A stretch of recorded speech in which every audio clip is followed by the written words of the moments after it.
how do you go about navigating understanding if a client has realistic expectations for the services that you can provide? Yeah. This one's a really tough one to answer because it all depends on how experienced the founder is.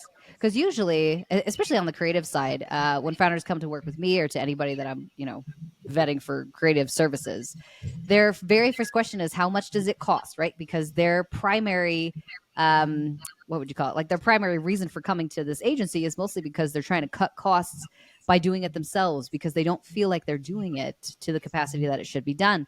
So they're often coming to these agencies with a very, I don't know, like very forward need, which is I need you to be cheap. Now, the agencies are really interesting because oftentimes I don't think they listen to that.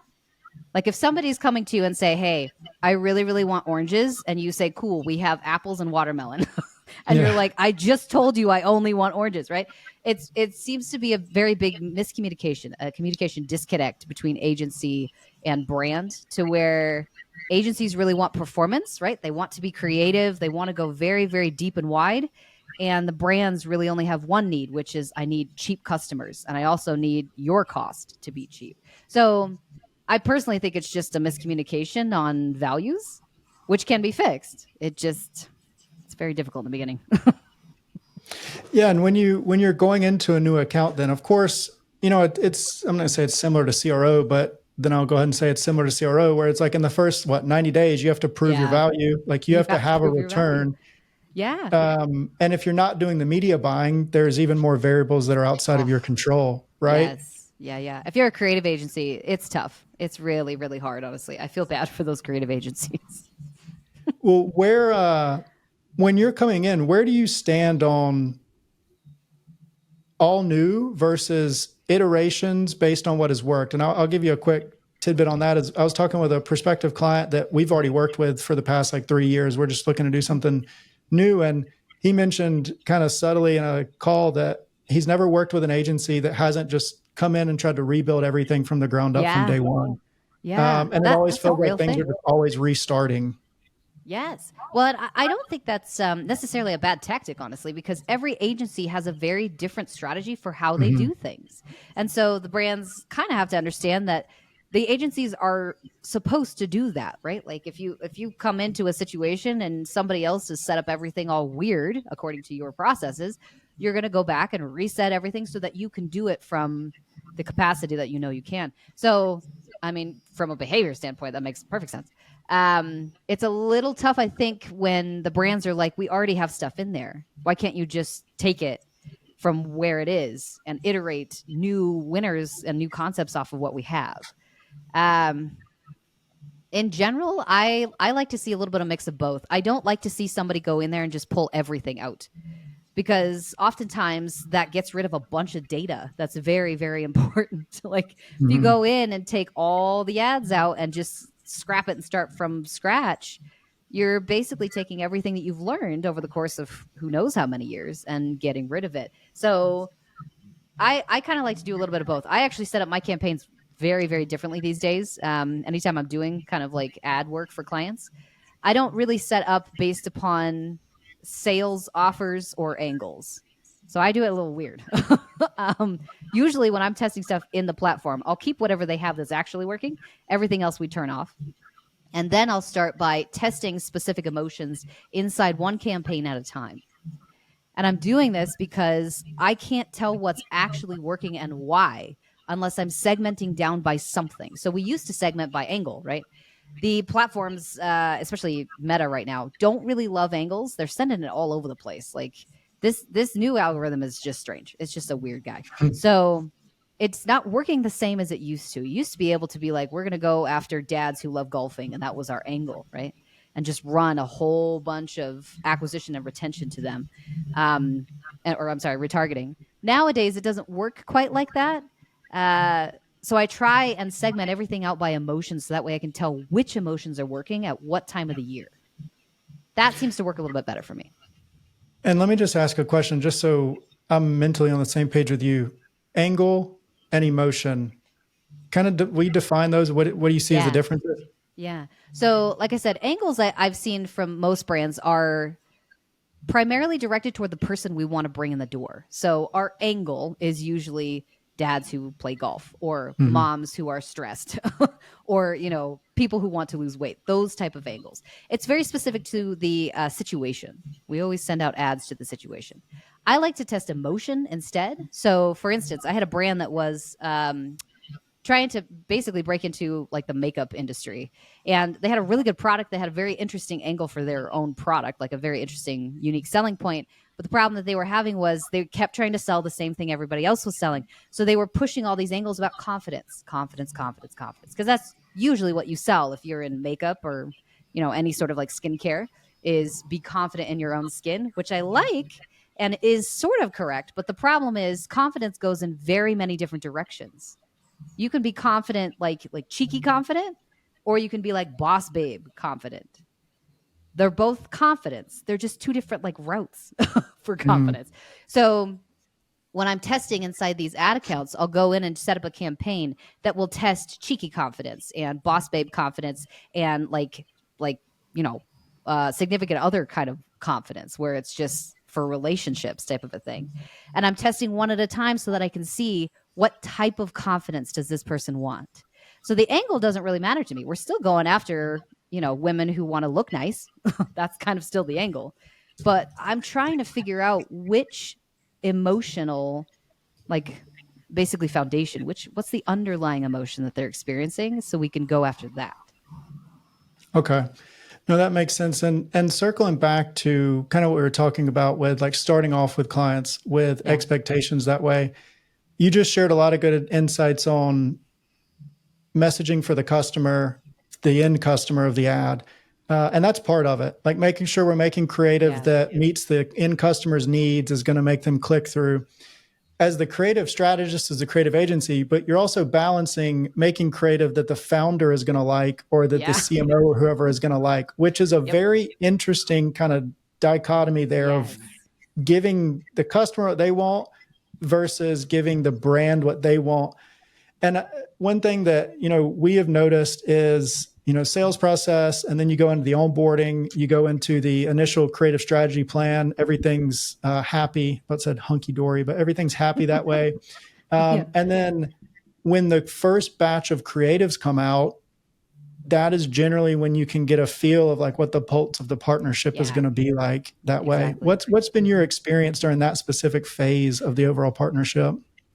It is interesting to try and manage expectations, I've noticed, because you can do all the communication you want. You can have them in Slack. You can give them your phone number. Like you could be texting all day long between you and the founder, or you and the CMO. But the problem is they have something in their head about, they have an idea of what the ad should look like.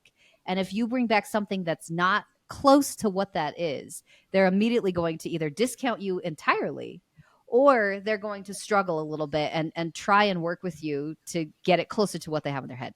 So sometimes you cannot avoid it. Sometimes this is just how humans work. Transferring ideas from one brain to another is actually very, very, very difficult, especially in a visual sense. So the easiest way to get around this, and I used to do this with my clients way back when I was freelancing for websites, was I would tell the client, whoever I was working with, I want you to go to Pinterest and I want you to pin me every single ad or every single website, whatever it is that you like, that you just really, really love the vibe of, and then send it to me, because I need to know what's in your head before I send you anything at all. We got to up the chances that we're going to actually hit on what they want. I have to increase the chances that I'm going to deliver. And the only way I can do that is if I know what I'm supposed to be hitting. And so few agencies are doing this right now, where they're trying to figure out what the brand wants to see. Now, sometimes you're going to have a brand come back with a whole Pinterest board full of their competitors' ads.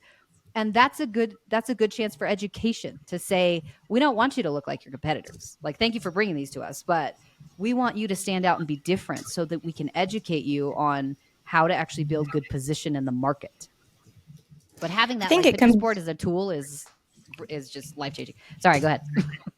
Sorry, no, you're good. I think it comes back to what you said earlier as well, around what's discussed in the sales process and what happens there, and how those expectations are managed. Because I think I definitely found when I transitioned from media buying into more creative strategy, clients don't really care as much what's happening in the media buying side. Like they don't care if so you're true. targeting Walmart versus Harvey Nichols. They don't really care because it's not visual to anybody outside of the ad account. And they just kind of, they want to see the numbers work for them. They want to see the performance. Yes. But creative is such an extension of the brand that's visible to everybody. And so it's way more personal. And that's where I think it becomes really, really challenging because, you know, I mean, just look at ugly ads, for instance. Like that's one of our favorite kind of conversations 100%. With a new client is like, are you going to let us run ugly ads or are you not going to let us run ugly ads? And then we get an idea. Yeah, Colby's got a hat. And then we get an idea of what it's going to be like to work with that client. But well, it's super challenging. The restrictions that brands will place on agencies actually don't bother me much because they tell you a little bit more about how they actually feel about the whole brand. So if you find yourself as an agency with a brand that's like, they won't let us run literally anything unless it's stamped with their logo and extremely well polished, yada, yada, yada, this tells you a little bit about what that brand values. And I don't really mind that all that much. If they don't want to run ugly ads, fine. That's pushing me to be a little bit more creative. As an agency, I shouldn't be like, how dare you? I should be more, okay, let's figure out a very, very creative way to make polished performance. Because you can. It just takes a little bit more creative, a little more time. Now, 100%, I actually really love working with brands that like ugly ads because I'm like, I can do way more if I have ugly ads going in the account because we can open up the market a lot more with those ad styles. But in general, it's my job as an agency to understand what their core metric is, right? Because every single business has some sort of a core metric that they want you to move. Sometimes it's not sales. Sometimes it's cutting cost. Sometimes it's engagement. Sometimes it's virality. And if you don't ask those questions at the beginning, then you're going to have a really hard time hitting whatever their metric is because most of the time it's not just sales. Yeah, and then it almost turns into like a you versus them versus a partnership because if you're delivering creative or if a creative agency delivers creative that doesn't line up with the founder or CMO's vision for the creative, like you're saying, and you don't know what that looks like, and then they let you run it, but it doesn't perform, then that's all the first thing that's going to get blamed is because you did not run creative that they wanted in the account. Confirmation bias. They're going to come in and be like, I knew it. I knew that was going to win. Yep. Well, and this is not to bash founders. Like brand founders, you guys have such a vision for your brands, and that's why you got to the position that you're in, right? Like that's how you got to your first million, 5 million, 10 million. We need the vision of the brand founders to be able to educate and inform our creative strategies. But there's a give and a take. Like if you're going to have somebody run your ads, their brain is going to want to run something that you might not have thought of. That's why you hire agencies, is to give you that third party outside perspective that you need to scale. You have to have both.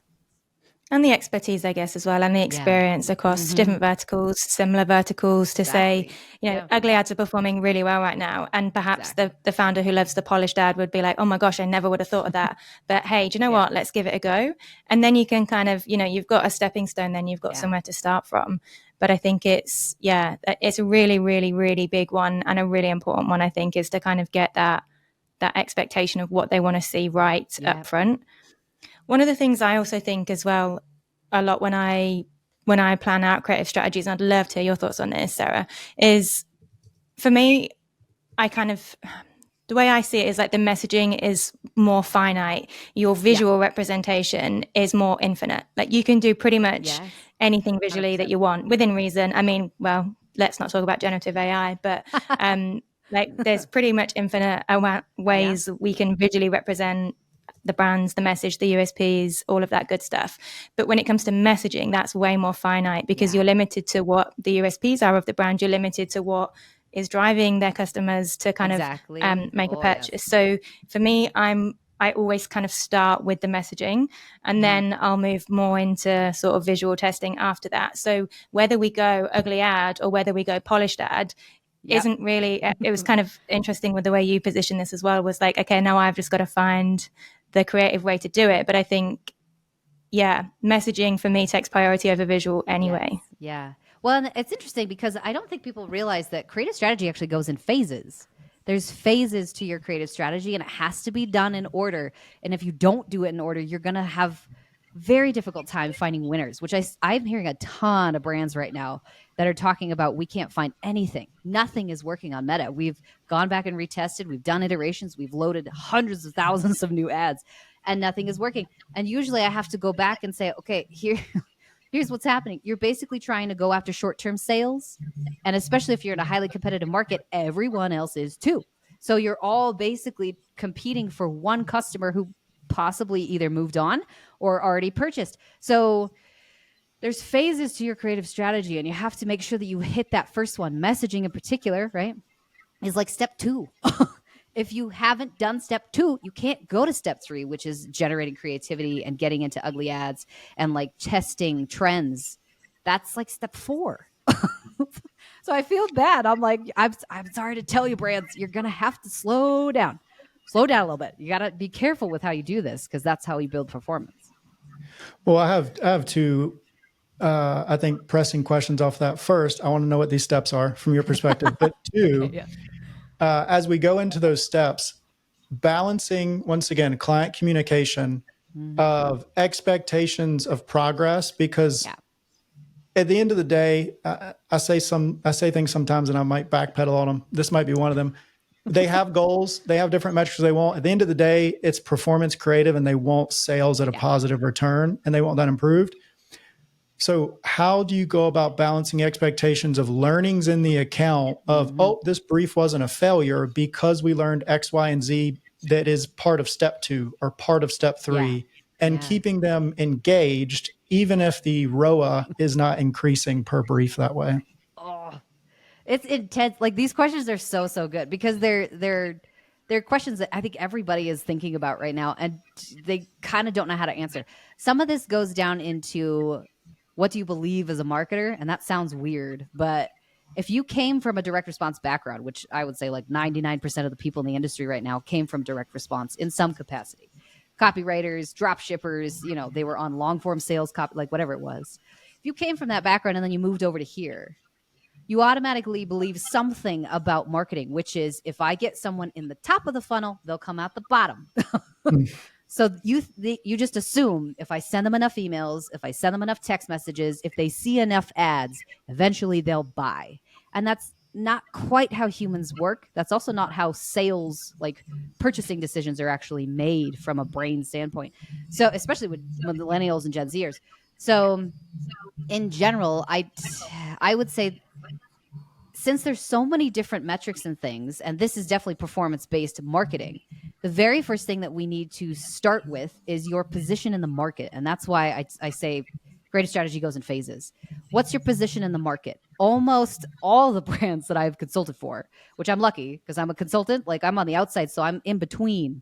I sit almost like a therapist between the brands and the agencies, and I see the conversations that are being had.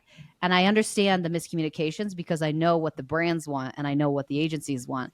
And I can see what's happening is difference of values, right?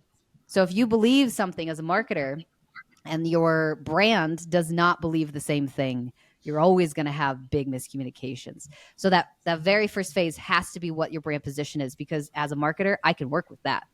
If you have a position, for example, like Liquid Death does, which, again, for anyone listening, Liquid Death does not sell water in a can. That's what people buy. That's not what they sell, though. Liquid Death sells rebellion, right? Because they capitalized on this idea that we have a bunch of misfits, a bunch of like misunderstood people in our market. What can we sell to them that will help them attach themselves to the brand? And that's rebellion. So Liquid Death sells rebellion. People buy rebellion as water in a can. That's what they purchase. So as a brand, which I just worked with on recently, who, man, they have a great product, amazing, like really high quality product. The problem is, so do every competitor in their space. Every single competitor in their space has the same product. So I had to come back because they were looking for creative strategy help. And I had to tell them, you haven't even completed phase 1 yet, which is brand position. What's your position in the market? We have to know that. After you've positioned yourself, like Liquid Death did, with skulls and like funny ads and all kinds of different things, then we can work into message. If we sell rebellion, how do we message that? How many different ways can we say, stick it to the man kind of a thing. Like, we're just going to be rebellious. We don't care what people think about us. How many different ways can you say that? And can you stay consistent? That's so crazy important for messaging. You've got to stay consistent. Liquid Death does this so incredibly well. I've seen so many ads where they've taken a negative review and put a badge on there that says, people love us on the internet, even though it's a horrible review. And they do this because they sell rebellion. They've stayed consistent. They say, we don't really care if people don't like us, because if you get it, you get it. And if you don't, fine. We've got billions of dollars in our pocket to say otherwise. So phase 1, always, always, always position. Phase 2, messaging. And then phase 3, I go into this emotional testing. So if I know I sell rebellion and I can consistently put that and package it into messaging, then I can take it into my ads and start testing, right? How many different ways can we say rebellion in an ad, right? Can we go left? Can we go right? Can we go straight? Which one do our customers like? Is it this kind of humorous style rebellion, or is it actual straight up you deserve better kind of rebellion, right? Which style of emotion do they want? And that takes, again, campaign testing. This is where you kind of get down to the nitty gritty of your metrics. After you do all 3 of those things, then you can go into understanding, okay, what's trending right now? Is it sticky notes? Is it car paint? Is it, I don't know, disappearing things? Then I start testing trends. I don't do any of that though until we have a full basis set down for the brand, because I can't deliver results unless you guys are actually differentiated in the market. So that's my how do you process go about executing on number 1? So Liquid Death, obviously their brand position has come around from probably loads and loads of spend, loads of PR. Yeah. So for the startup D2C kind of smaller brands, how would you advise that they kind of establish that, I guess? Yeah. So this is currently what I kind of do with brands right now. My role has kind of morphed a ton. I used to be straight creative strategy, and now I'm in between creative strategy and position work. So in any sort of market, especially if it's super saturated, it's very difficult to see what the market is unless you take the time to kind of step above everything and analyze what customers are actually interacting and experiencing as they're going through their purchasing journey. So I actually like to go to every single competitor in the space that we know for sure is a competitor. That takes a little bit of work, especially if you're in an odd industry. But in general, for makeup, I'll go to every brand that's very, very similar to ours, pull off every single thing I can get off of their website that looks like it's a very core best-selling product. And that's easy because almost everybody has a bestseller badge on their website. We'll take all these products and throw them into a deck and show everybody, here's what you're actually visually competing with. Now, your competitors probably aren't seeing this range all at one time, but they have interacted with some aspect of all of these brands, including yours, pretty much on a daily or weekly basis, especially if they're shopping. So I'll pull off all of those brands, and then we'll start going through and analyzing what are the brands saying. And it's fascinating because just by way of how we do marketing, every single brand will put its USP, for the most part, on the very top of the page above the fold inside the hero image. And they're doing this because that's how they're selling, right? They need people to come in the door. That's easy for me as a marketer for competitor research. I just go to their website and pull off whatever's in the hero image. And then I can go through and stack them all together and say, every single person is trying to solve X, Y, or Z. I want to see what everyone's doing collectively so that I can go the opposite direction. It's basically what I'm trying to do. I did this recently with a brand that's in the, what do you call it?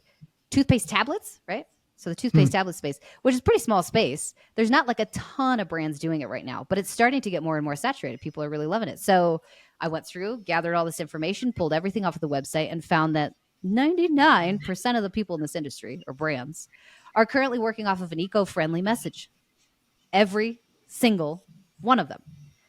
If your competitors can take it away from you, it's not a USP. I want to yell it. It's not a USP if anybody can come take it away from you. If you are setting your whole brand down on quality ingredients or best customer service or interesting flavors, it's not a USP. It's not a position in the market. Somebody's going to come take that away from you. So that's why phase one is so incredibly important, to understand where do we fit in the market and what is everyone saying the same thing, so that I can do the opposite. So what was the solution with the toothpaste tablets? Yes, everybody. It's crazy how many of them were saying eco-friendly. And I was like, you can't say eco-friendly. You legit can't say it, because then you'll become the same. It's one. What did they go for? You've got me on the edge of my seat. What did you We're tell still them working to go on with? it. So position work is interesting, because the longer you work on it, the more you'll notice things that nobody has noticed before, right? So if everybody's selling the same pen, what is it about your pen that's different than everybody else? Most of the time I tell people you cannot go after a feature.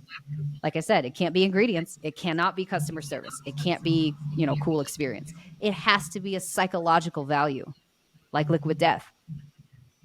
People love Liquid Death because they have, skulls and different things, but anybody can put a skull on a can. The reason they love Liquid Death is because Liquid Death doesn't actually care what anybody thinks about them, and people love it. So it's more brand then? Yeah, I would say similar to brand, although I think brand gets a lot of different definitions. Building brand is tough to identify. In general, though, whatever you're selling, it has to be some psychological value to it. Otherwise, people just won't. They'll get it, but they'll switch to a competitor as soon as the competitor does something better. Yeah, and so Liquid Death, great example. They sell Rebellion. The product people are purchasing is water in a can. Mm-hmm. From a creative strategy side of things, or from your service, if you're a creative agency, this is one thing that Charlie and I have talked about in the past. We're selling completed ads that can run in the account and ideally get a better CPA and ROA than the account average or what they've had in the past. But what we're really selling is, and it could be different things per client. I'd love to hear your perspective on this.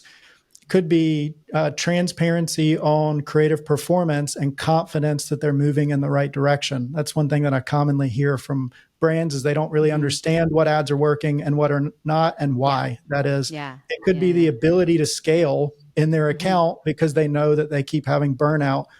Where are you at with that, and kind of how do you loop that into your conversations?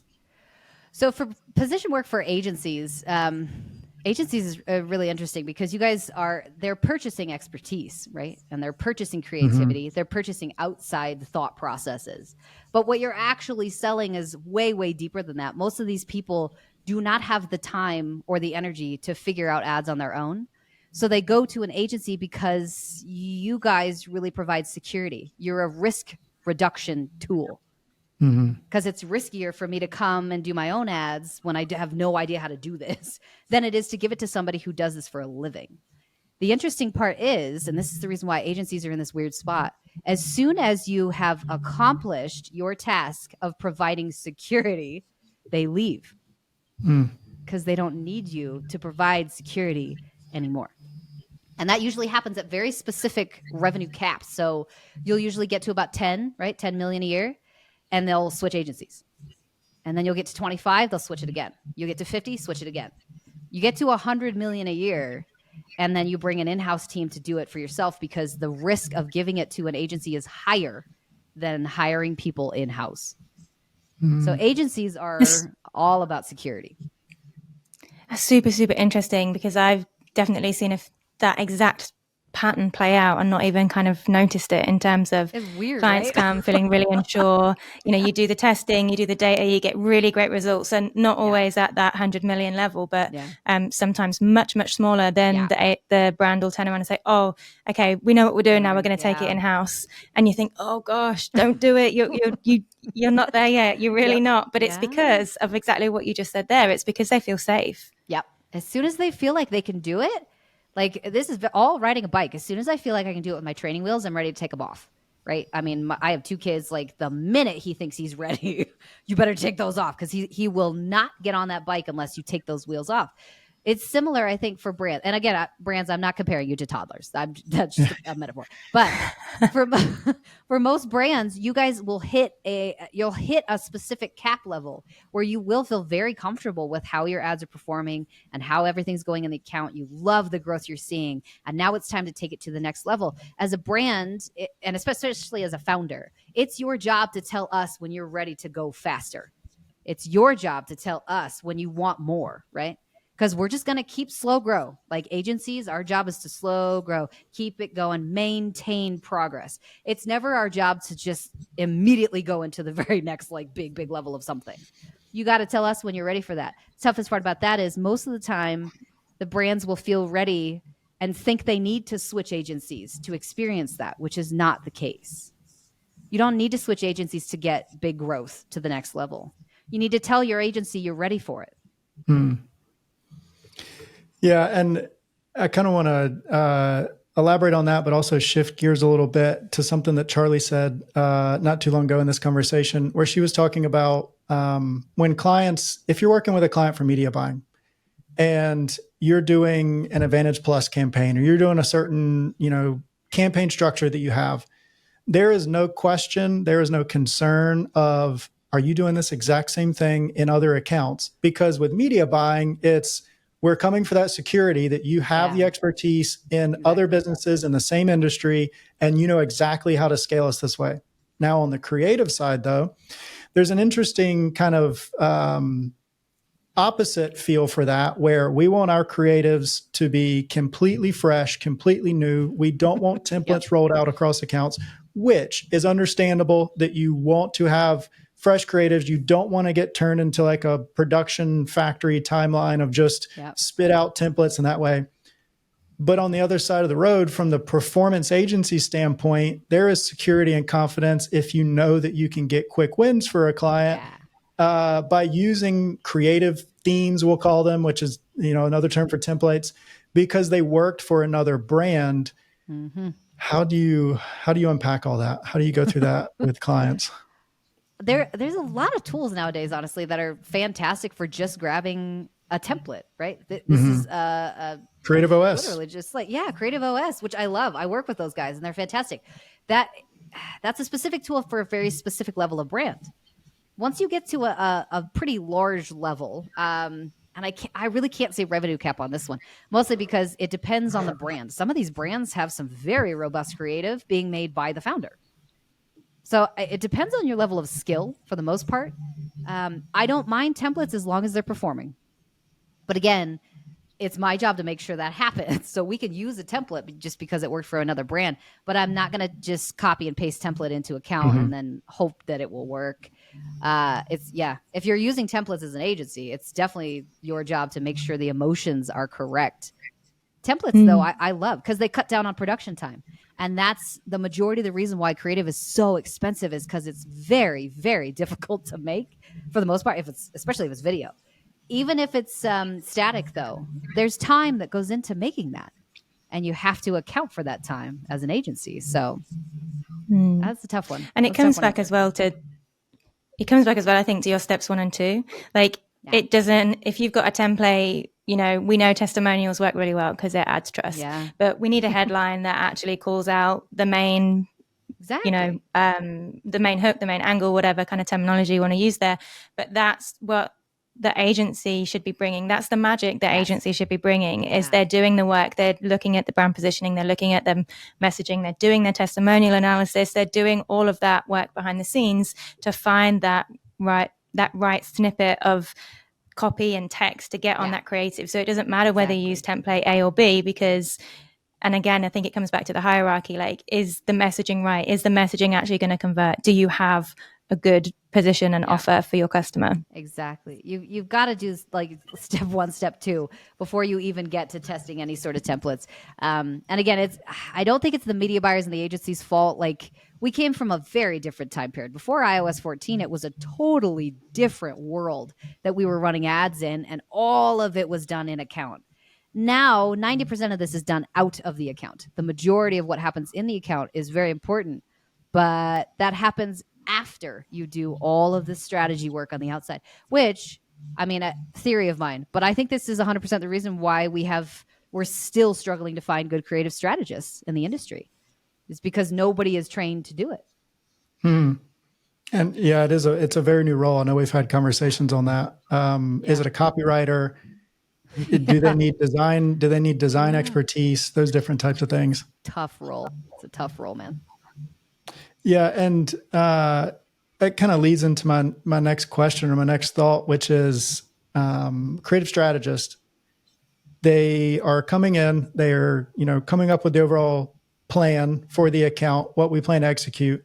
And if they are not also the designer, then they need to have a designer that they're working with, and they need to be able to transfer their thoughts to that graphic designer. And one thing that you said earlier is that transferring ideas from one brain to another is very difficult. Yeah. I think Elon Musk is working on this with the Neuralink, to where we eliminate verbal speech and we just think to each other, which is a whole different world. But getting that idea across to clients, definitely a whole conversation. But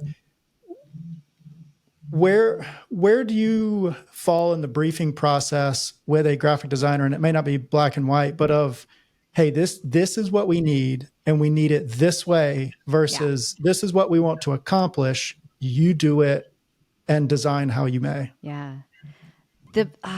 One of the best marketers I've ever worked with, Bren, used to work for a hair care company, and she's her level of interesting process for briefing. I've never seen anybody do it better than her. So if you guys need like a really, really good growth marketer, Bren, go get her. So interesting. She basically had an entire system built inside Notion where we would do briefs, but they were very, very simplistic, right? Mostly because she wanted to give her graphic designers complete freedom to just, you make it whatever you think somebody would click on.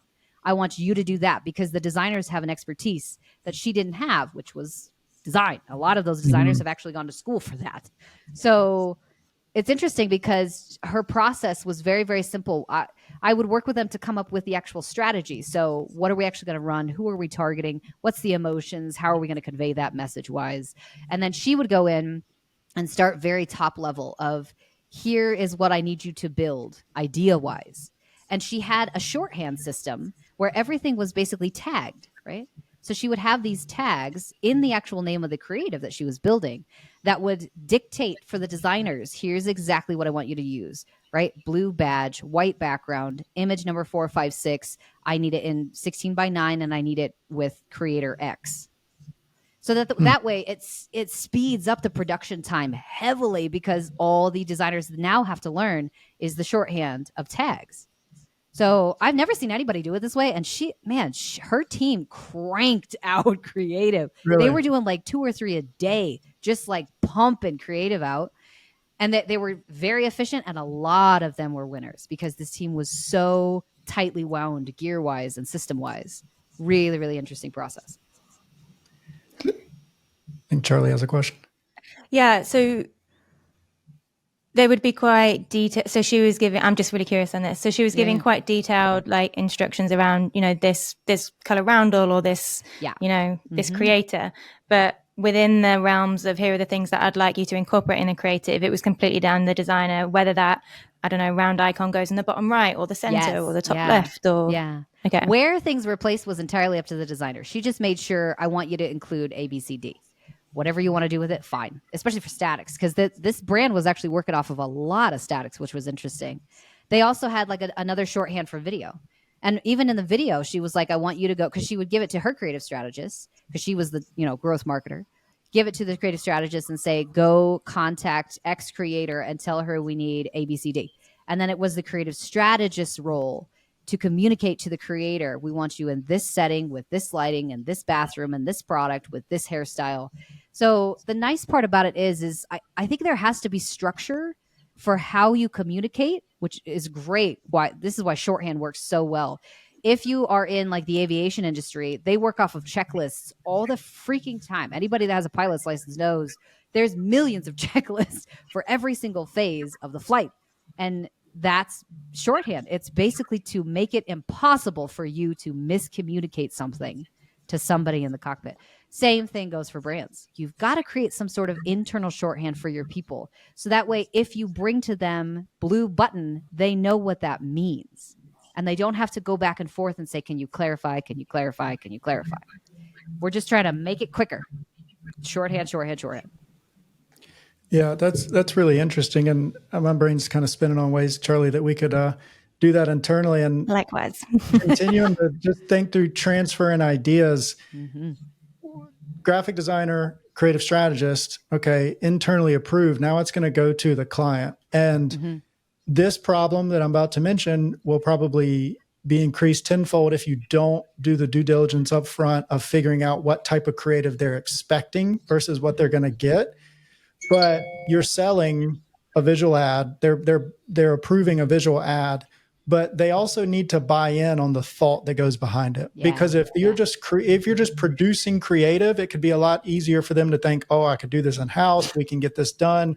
I don't like how this looks, and because visually I don't like it, I'm going to disapprove it. And then as the creative strategist, you might be thinking, well, heck, I put in 4 hours just sweating and thinking over this one specific one right here. Yeah. We as an agency have gone kind of back and forth between how we do it per client of like, should we get on a specific Google Meet call and present it, or should it be a Loom video, or should it be in writing, or what should it look like?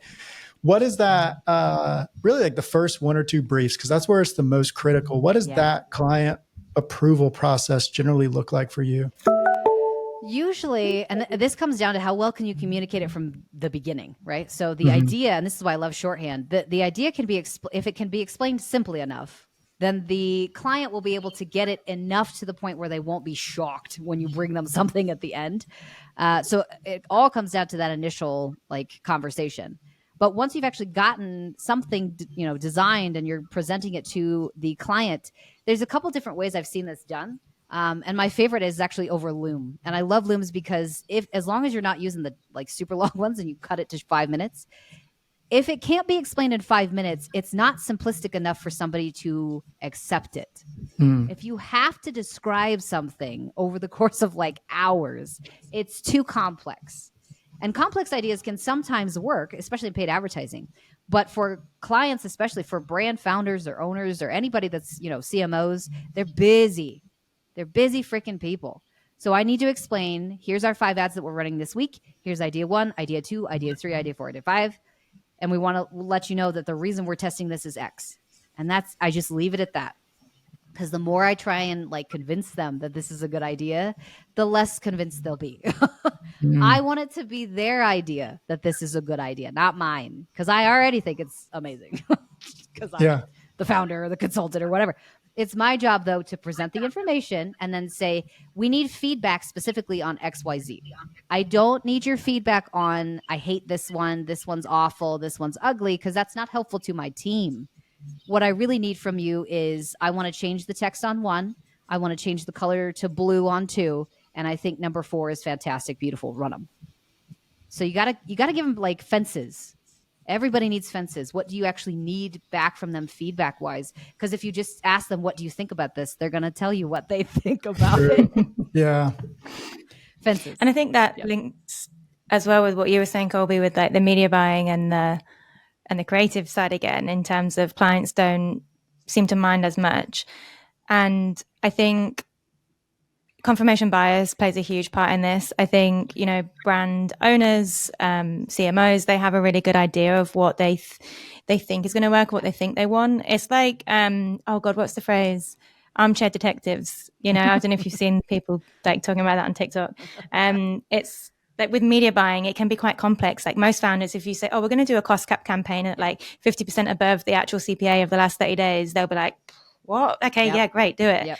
But so they trust you to get on with it. Again, it's that safety, isn't it? But when it comes to creative, I think it's very easy for people to have a personal preference that's unrelated to direct response experience, performance creative, like, actual executions. And that muddies the waters a lot. Yeah. If you give people kind of free rein to come back with all kinds of different feedback, it's going to be easy for them to do that because they're going to put their own emotions into it, So if you're able to kind of give them those parameters of, I only need feedback on design, headlines, imagery, I only need feedback on that. That also helps them understand that you believe enough in what you're running that you don't really need idea help, right? And if they want to provide idea help, then you can say we can book another meeting for that. If you want to get with a creative strategist and talk about strategy, totally fine. But on this run, I only need XYZ from you. Confidence is huge for agencies. You got to be confident in what you're running. Don't like just give the brand free run to come in and change everything, because they're looking to you for that expertise. Yeah. Losing my voice there. Yeah. And I think that does also go back to the sales process in setting realistic expectations. And I think another variable to that, because ultimately the brand owner, the CMO, is very immersed in it. So they do have a good sense of what should and should not happen, right? But I think from the agency perspective, one thing that can be missed if you don't talk about it in the sales process is understanding what type of raw assets they have, photography, videography, and can that meet their expectations for the creative? And this is something you'll especially see in like the software industry or a non-physical good related, is if you want a lot of very high quality, polished creative, you're going to need a lot of high quality, polished photography or videography. And if you don't have that, there's going to be a big shell shock when it comes to delivering the type of creative that you can give them off of what's available. There's only so much we can do with Midjourney. So you're going to have to give us something. Yes. Well, it's an extra cost. I feel bad, but the brands, I'm not entirely sure are ready for how expensive this is about to get. Like, it's expensive, people. I'm so sorry, but we have to pay graphic designers and copywriters and videographers and editors and UGC creators. Like, there's a whole team of 50 people that we have to arrange just to get you one ad. So like, I know that you don't want to spend this kind of cash on advertising because everything you're doing is expensive. You got a 3PL to pay. You got like your people to pay. You got your CMO. Like, you have a lot of people to pay, but it's expensive to run ads. It just is. And so the agencies are doing the best they can to try and push that cost savings to the brands. But at the end of the day, you're going to have to realize how many people are involved in making these ads perform as well as you want them to. Yeah, creative is one of the most expensive things to do, especially like photography, videography. But a good example is, if you're going to pay $10 million for a Super Bowl spot, you're not going to spend $20 or $50 on an ad. And on the video. Because Facebook ads or paid social ads are so accessible, it's easy to feel like the creative can be cheaper, but it has a lot more impressions, a lot more touch points than a Super Bowl or a TV ad does. So it's important not to cut corners. Well, Sarah, I know we're coming to the top of our hour here with the talk through. Rapid fire questions as always. If you had to summarize everything that we've talked about today into a marketing mindset, what mindset should, I'll just say, listeners have when it comes to creative strategy and the services that you do? Oh, that's a good one. I would say that your performance is heavily based on how well you can communicate with the team who's creating the ads. And vice versa. Your performance is going to be heavily based on how well you can manage expectations from the brand side. If you can communicate better, you'll see better performance. 100% agreed. I'm going to use that as a little clip to give the team. Communications, one thing that we always talk about. Soft skills are what push things forward. Yeah. Now, second question, and you've answered this twice before, so I would urge people to go back and listen to see if her answer has modified or evolved at all. What marketing role or roles do you think will have the highest demand opportunity in the next 3 to 5 years? I think my previous answer was creative strategists. I think I have a new answer, which is not going to be good because there's not a lot of them. I honestly think if you are a psychologist or somebody who's currently in the brain field, you're going to have the highest demand role within the next 5 to 10 years. And that's primarily because nobody really understands people, and we are actually losing communication skills because we're online so much. So I think psychologists are going to be coming into the industry, which is going to be great. I'm excited. That's very fair. We're more connected than ever and less connected at the same time. 100%. Well, Sarah, I know you have a lot of opportunities for people to connect with you or learn from you. You're doing one-to-many or group coaching calls once a month for certain topics. You are working one-on-one with clients.